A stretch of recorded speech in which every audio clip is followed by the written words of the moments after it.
Hello my dears, welcome back to Xylem learning. Xylem ലേണിംഗിന്റെ പുതിയൊരു ക്ലാസ്സിലേക്ക് എൻ്റെ ഏറ്റവും പ്രിയപ്പെട്ട മക്കൾക്ക് എല്ലാവർക്കും സ്വാഗതം. മക്കളെ, ഹാപ്പി ആണോ എന്ന് വിചാരിക്കണോ?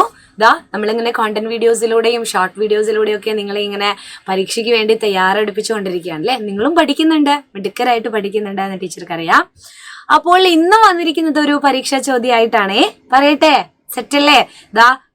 ക്രിസ്മസ് അപ്പൂപ്പന്റെ ഈ ഒരു ക്രിസ്മസ് സമ്മാനം പോലെ ഞങ്ങളും ഇങ്ങനെ ബോക്സുകളിലാക്കിയിട്ട് ഓരോരോ കോണ്ടന്റും ഷോർട്സ് ഒക്കെ ആക്കിയിട്ട് നിങ്ങൾക്ക് കൊണ്ടുതരാണ് കേട്ടോ. ഓക്കെ അല്ലേ? അപ്പൊ ടീച്ചർ ചോദ്യത്തിലേക്ക് കിടക്കാം. അതിനു മുൻപായിട്ട് നമ്മുടെ അവഞ്ചേഴ്സ് ബാച്ചിന്റെ എൻഡ് ഗെയിം ബാച്ച് ഇപ്പോഴും അഡ്മിഷൻ തുടർന്നുകൊണ്ടിരിക്കുന്നുണ്ട്. എല്ലാവരും ജോയിൻ ചെയ്തോളൂ. കാരണം നിങ്ങൾക്ക് USS പരീക്ഷയുണ്ട്, മറന്നു പോകരുത്. USS പരീക്ഷയ്ക്ക് നമ്മുടെ 7ാം ക്ലാസ്സിലെ കംപ്ലീറ്റ് സിലബസ് കവർ ചെയ്യേണ്ടതായിട്ടുണ്ട് അല്ലേ? അപ്പോൾ നിങ്ങൾക്ക് പലർക്കും എക്സാമിന്റെ ഇടയിൽ മുൻപായിട്ട് എന്ത് മിസ്സായിട്ടുണ്ട്, ക്ലാസ്സുകൾ മിസ്സായിട്ടുണ്ട്, എങ്ങനെ കലോത്സവങ്ങളിലൂടെ അല്ലെ, സ്പോർട്സിനൊക്കെ പങ്കെടുത്ത സമയത്ത് ക്ലാസ്സുകൾ ഒരുപാട് മിസ്സായിട്ടുണ്ടാവും, അതിന്റെ പ്രാക്ടീസും കാര്യങ്ങളൊക്കെ ആയിട്ട് അല്ലെ. അപ്പോൾ അതൊക്കെ ഓർത്ത് ടെൻഷൻ ആവേണ്ട കാര്യമില്ല. എല്ലാവർക്കും അവസാന നിമിഷമാണ് ടെൻഷൻ. അയ്യോ എന്ത് ചെയ്യും എന്നുള്ള ഒട്ടും ടെൻഷൻ അടിക്കേണ്ട. മക്കളെല്ലാവരും ഹാപ്പി ആയിട്ടിരിക്കുക. നമുക്കിതാ ഇവിടെ റെഡി ആയിട്ട് ടീച്ചർ കുറേ കേരളത്തിലെ ഓരോ ടീച്ചേഴ്സും നിങ്ങൾക്ക് സെറ്റായിട്ട് മാരത്തോൺ എടുക്കാനും അതുപോലെ ഇത്തരം ഓരോ ചോദ്യങ്ങൾ ഓരോ കോണ്ടന്റിലൂടെയൊക്കെ നിങ്ങളെ അറിയിക്കാനൊക്കെ വന്നുകൊണ്ടിരിക്കുന്നുണ്ട് എന്ന് അറിയാം. അതിലും കൂടുതലായിട്ടാണ് നമ്മുടെ ഈ എൻഡ് ഗെയിമിൽ ഫുൾ കംപ്ലീറ്റ് സിലബസ് തന്നെ കവർ ചെയ്തുകൊണ്ടുള്ള ഒരു ബാച്ച്.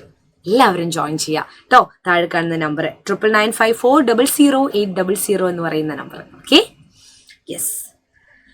ഇനി മീനോളം എന്ന് പറയുന്നത് നമ്മുടെ പരീക്ഷയ്ക്ക് മീനോളം വരെ വരും. ചിലർക്ക് അത് എടുത്തിട്ടുണ്ടാവില്ല അല്ലെ, പക്ഷെ പരീക്ഷയ്ക്ക് വരുന്ന ഒരു പാഠമാണ് മീനോളം. ഇതൊരു നാടകമാണ്. 2 മീനുകൾ അല്ലെ, ഒരു മീനിന്റെ അമ്മയും കുഞ്ഞും മീനിന്റെ ഒരു അമ്മ മീനും കുഞ്ഞു മീനും തമ്മിലുള്ള ഒരു സംഭാഷണം, കുഞ്ഞിന് ഈ ലോകത്തെക്കുറിച്ച് അറിയാനുള്ള ആകാംക്ഷ, ഇതൊക്കെയാണ് ഈ ഒരു നാടകത്തിൽ കേട്ടോ. നമുക്ക് നോക്കാം ആരാണ് എഴുതിയിരിക്കുന്നത്. ജയപ്രകാശ് കുളൂരാണ് ഇത് എഴുതിയിരിക്കുന്നത്. ഇദ്ദേഹത്തെ കുറിച്ച് നിങ്ങൾ കേട്ടിട്ടുണ്ടോ അല്ലെ? ഇത്തരം പാഠങ്ങൾ നിങ്ങൾ പഠിക്കുന്നത് നാടകത്തെ കുറിച്ചൊരു അവലോകനം ഉണ്ടാവാൻ വേണ്ടിയിട്ടാണ്. സിനിമയെ കുറിച്ച് പഠിക്കുമ്പോൾ സിനിമയും നിങ്ങൾ അറിയണം. ജീവചരിത്രം, അതുപോലെ യാത്രാവിവരണങ്ങൾ, അതുപോലെ ഒന്നാണ് നാടകത്തെ കുറിച്ച് അറിയാം. ജയപ്രകാശ് കുളൂരാണ് ഇത് എഴുതിയിരിക്കുന്നത്. മലയാളത്തിലെ പ്രശസ്ത നാടകകൃത്താണ് ഇദ്ദേഹം. സംവിധായകനാണ് അല്ലെ, നടനാണ്. 1952 കോഴിക്കോട്ടാണ് ജനിച്ചത്. ഞങ്ങൾക്ക് അഭിമാനിക്കാം. നിങ്ങൾക്ക് അഭിമാനിക്കാവോ? നിങ്ങൾ കോഴിക്കോട്ടുകാരാണോ? ഞങ്ങൾ കോഴിക്കോട്ടാണ് കേട്ടോ. വക്കാലത്ത് നാരായണൻകുട്ടി എന്ന സിനിമയ്ക്ക് ഇദ്ദേഹം എന്ത് ചെയ്തിട്ടുണ്ട്? തിരക്കഥയും സംഭാഷണവും ഒക്കെ രചിച്ചിട്ടുണ്ട്. അങ്ങനെയാണ് സിനിമാ രംഗത്തേക്ക് ഇദ്ദേഹം വന്നത്. അന്നയും റസൂലും, പൊറിഞ്ചു മറിയം ജോസ്, പാലേരി മാണിക്യം, ഒരു പാതിര കൊലപാതകത്തിന്റെ കഥ തുടങ്ങി 20ലധികം സിനിമകളിൽ അഭിനയിച്ചിട്ടുണ്ട്. അതുകൊണ്ട് ഒന്ന് ശരിക്കും നോക്കിക്കോളൂ, പരിചയമുണ്ടോ? അപ്പൊ കേരളത്തിനകത്തും പുറത്തും ഒരുപാട് കുളൂരിയൻ നാടക കളരികൾ, ഇദ്ദേഹത്തിന്റെ ഒക്കെ ഒരു നാടക കളരിയിലൊക്കെ ഇരുന്ന് കഴിഞ്ഞാൽ അഭിനയത്തെ കുറിച്ചൊക്കെ നല്ലൊരു എക്സ്പീരിയൻസ്, ഒരു അനുഭവം കൂടിയാണ് കേട്ടോ. പ്രധാന കൃതികൾ വർത്തമാനം, നിയന്ത്രണം, ബൊമ്മക്കുലു, ഭാഗ്യ, ഇതൊക്കെ അദ്ദേഹത്തിന്റെ പ്രധാന കൃതികളാണ്. രേഖ, 18 നാടകങ്ങൾ, കുമാരവിലാപം, ഇതൊക്കെ ഉണ്ട്. ഇനിയിപ്പോ ലഘു ജീവചരിത്രക്കുറിപ്പ് എഴുതാൻ പറയുകയാണെങ്കിൽ നിങ്ങൾക്ക് സൂചന തരും, ഇത് നിങ്ങൾക്ക് എഴുതാം. ആരാണ് എഴുതിയതെന്നൊന്ന് പറഞ്ഞതാണ്. ഇനി എന്താണ് നമ്മുടെ നാടകത്തിലെ 2 മീനുകൾ കഥാപാത്രങ്ങളായി വരുന്ന കടൽ പശ്ചാത്തലമായിട്ടുള്ള ഒരു നാടകമാണ് മീനോളം എന്ന് പറയുന്നത്. 2 മീനുകളാണ് ഇതിൽ കഥാപാത്രങ്ങൾ. കടലിനെ കുറിച്ചുള്ള കുഞ്ഞു മീനിന്റെ സംശയങ്ങളും അതിന് അമ്മ നൽകുന്ന ഉത്തരങ്ങളുമാണ്. ഒടുവിൽ കടൽ എന്താണെന്നറിയാൻ കുഞ്ഞു മീൻ നടത്തുന്ന യാത്രയും ആ യാത്രയിലുടനീളം ലഭിക്കുന്ന പുതിയ തിരിച്ചറിവുകളുമാണ് ഈ നാടകത്തിലുള്ളത്. ഈ പാഠം ഒന്നും ഇതുവരെ വായിച്ചു നോക്കിയില്ല എന്നുള്ളതാണെങ്കിൽ ജസ്റ്റ് ഈ വീഡിയോ ഒന്ന് കണ്ടാൽ ഒരു ഐഡിയ കിട്ടും കേട്ടോ. എപ്പോഴും ചോദ്യങ്ങൾ ചോദിച്ചുകൊണ്ടിരിക്കുന്ന ഒരു കുഞ്ഞുമീൻ അമ്മ മീനിന്റെ മറ്റു മക്കളെ പോലെ ആയിരുന്നില്ല. എന്താണ് കടൽ എന്ന അവളുടെ ചോദ്യത്തിന് തൃപ്തികരമായ ഒരു ഉത്തരം ആർക്ക് നൽകാൻ പറ്റിയിട്ടില്ല? അമ്മയ്ക്ക് നൽകാൻ പറ്റിയിട്ടില്ല. ഉത്തരം പറയാൻ ഇനിയും പഠിക്കേണ്ടതുണ്ടെന്നും നാളെ പറയാമെന്നും അമ്മ പറയുന്നു. ഇത് നല്ലൊരു പോയിന്റ് ആണ് കേട്ടോ. കാരണം ഉത്തരം പറയാൻ നമ്മൾ ടീച്ചേഴ്സ് ആയാലും ഇപ്പൊ എന്നോട് നിങ്ങൾ ലൈവിൽ വന്ന് ചോദിക്കുകയാണ് എന്തെങ്കിലും ഒരു സംശയം, അതെനിക്ക് അറിയില്ല എങ്കിൽ ഞാൻ എന്തെങ്കിലും തട്ടിക്കൂട്ട് ഉത്തരം പറയാതെ ഞാനത് അന്വേഷിച്ചിട്ട് അടുത്ത ക്ലാസ്സിൽ പറഞ്ഞു തരാം എന്ന് പറയുന്നതായിരിക്കും ഉചിതം എന്ന് തോന്നുന്നു. നമ്മുടെ മക്കള്, എൻ്റെ മോള് ചോദിക്കുകയാണെങ്കിലും അല്ലേ, എന്നോട് വേറെ ആര് ചോദിക്കുകയാണെങ്കിലും അറിയാത്ത ഉത്തരങ്ങൾക്ക് കൃത്യമായ മറുപടി നൽകാതെ ഞാൻ നോക്കി അന്വേഷിച്ചിട്ട് പറഞ്ഞു തരാം, ഇതിനെക്കുറിച്ച് കുറച്ചും കൂടെ പഠിച്ചിട്ട് പറഞ്ഞു തരാം എന്ന് പറയുന്നതായിരിക്കും നല്ലത്. നിങ്ങൾക്കും അത് തന്നെയായിരിക്കും നല്ലത്. അറിയാവുന്ന ഉത്തരങ്ങൾ പറയാ, അറിയാത്ത കാര്യങ്ങളെക്കുറിച്ച് അറിഞ്ഞിട്ട് പറഞ്ഞു കൊടുക്കുക. കാരണം അത് അവർ മനസ്സിൽ വെക്കൂലേ നമ്മൾ പറയുന്ന ആ ഒരു ഉത്തരം. അതുകൊണ്ടാണ് പറയുന്നത്. അപ്പൊ ഉത്തരം പറയാൻ ഇനിയും പഠിക്കേണ്ടതുണ്ടെന്നും നാളെ പറയാമെന്നും അമ്മ പറയുന്നു അല്ലെ. പിന്നെ കാണുന്ന മീനുകളോടും ഒക്കെ അമ്മ ചോദിക്കുകയാണ് കുഞ്ഞുമീനിന്റെ ഈ ഒരു സംശയത്തെക്കുറിച്ച്. മീനുകൾ വ്യത്യസ്തമായ ഉത്തരങ്ങളാണ് നൽകുന്നത്. പല മീനുകളും പല ഉത്തരങ്ങളാണ് നൽകുന്നത്. അപ്പോ ഉത്തരം തേടിപ്പോയവർ പണ്ടുമുണ്ടായിരുന്നുവെന്ന അഭിപ്രായവും ഉയർന്നു വന്നു അല്ലെ. ഒടുവിൽ ഉത്തരമില്ലാത്ത കടലിന് ഉത്തരം തേടി കുഞ്ഞുമീൻ പുറപ്പെട്ടു.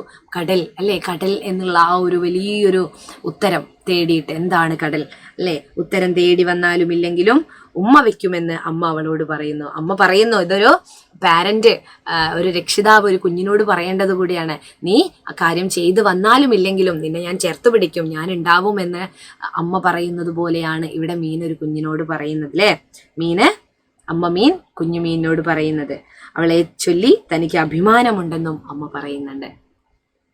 തളരാതെ ഒഴുക്കിനെതിരെ നീന്തി വരാൻ അമ്മ അവളെ അനുഗ്രഹിക്കുകയാണ്. നമ്മളൊരു കാര്യത്തിന് പോകുമ്പോൾ നമ്മുടെ പാരൻസിന്റെ സപ്പോർട്ടും കൂടി ഉണ്ടെങ്കിൽ അത് നല്ലൊരു ബ്ലെസ്സിങ് ആണ് അല്ലേ. കുഞ്ഞുമീൻ നീന്തി അകന്നുപോയി. കുറച്ച് നാളുകൾ കഴിഞ്ഞ് കുഞ്ഞുമീൻ തിരികെ വരികയാണ്. അവൾ വലുതായിട്ടുണ്ട്. അമ്മ മീനിനെ വിട്ട് അവൾ പോയിട്ടുണ്ടായിരുന്നു ഇതിന്റെ ഉത്തരം തേടിയിട്ട്. ഉത്തരം കിട്ടിയോ എന്ന് അമ്മ ചോദിച്ചു. കടലിനുള്ളിലെത്തിയിട്ട് അവൾ ആകാശം കണ്ടു. കടൽ മൊത്തം മൂടുന്ന മാനം, കടലിന്റെ ആഴവും അവൾ അറിഞ്ഞു. ഒരുപാട് കാര്യങ്ങൾ അവൾ പഠിച്ചു എന്നാണ് ഇതിൽ നിന്നും നമുക്ക് മനസ്സിലാക്കാനുള്ളത്. കടലുകൾക്കപ്പുറം കടപ്പുറമുണ്ടെന്നും അവൾ അറിഞ്ഞു. കടല് മാത്രമല്ല, അതിനപ്പുറം ഒരു കടപ്പുറമുണ്ട് എന്ന് അവൾ അറിയുകയാണ്. ആ യാത്രയിൽ അവൾ മാറിക്കൊണ്ടിരിക്കുന്ന അറിവിന്റെ കടലും കാണുന്നു അല്ലെ. നമ്മള് കാണുന്നതല്ല, സാധാരണ പറയാറില്ലേ പൊട്ടക്കിണറ്റിലെ തവളാന്ന്. ആ കിണറ്റിലുള്ളത് മാത്രമാണ് സംഭവം, കാര്യങ്ങൾ എന്ന് വിചാരിക്കും തവളകള്. പക്ഷേ അതിനപ്പുറം ഒരു ലോകമുണ്ട് എന്ന് അംഗീകരിക്കാൻ കൂടി തയ്യാറായാലാണ് നമുക്കും അറിവിന്റെ ആ ഒരു കടൽ നീന്തി കടക്കാനാവൂലേ.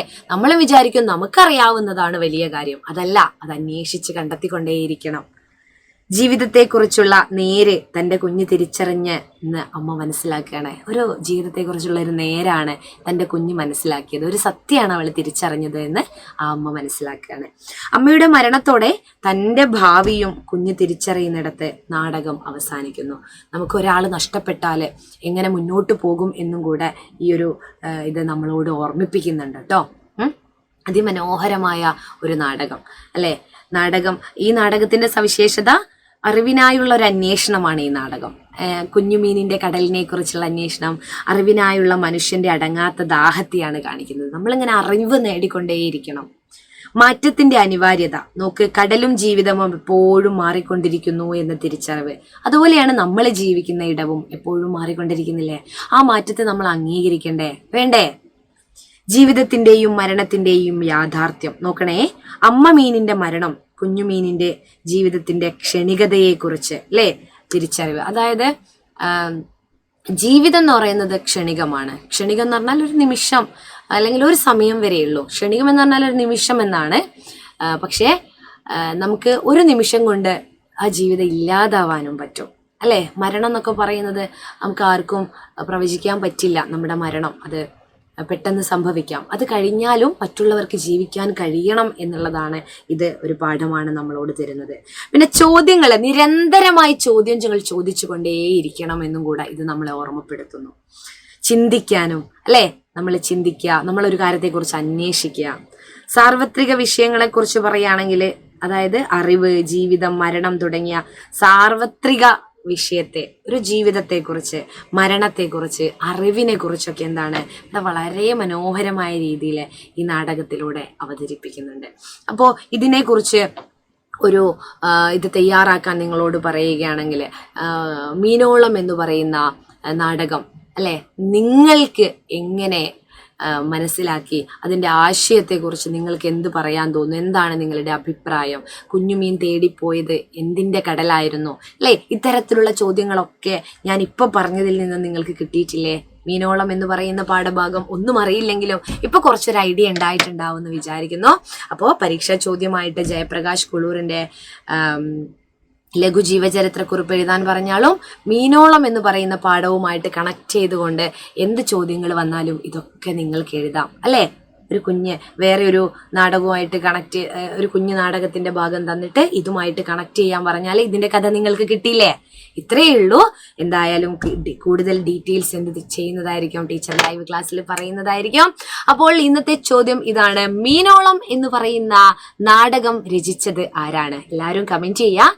ഈ ക്ലാസ് നിങ്ങൾക്ക് ഉപകാരപ്പെട്ടിട്ടുണ്ടോ എന്നും കൂടെ മിസ്സിനോട് പറയാട്ടോ. അപ്പോൾ ശ്രുതി ടീച്ചർ മറ്റൊരു ക്ലാസ്സിലേക്ക് വരാം. അതുവരേക്കും ബൈ.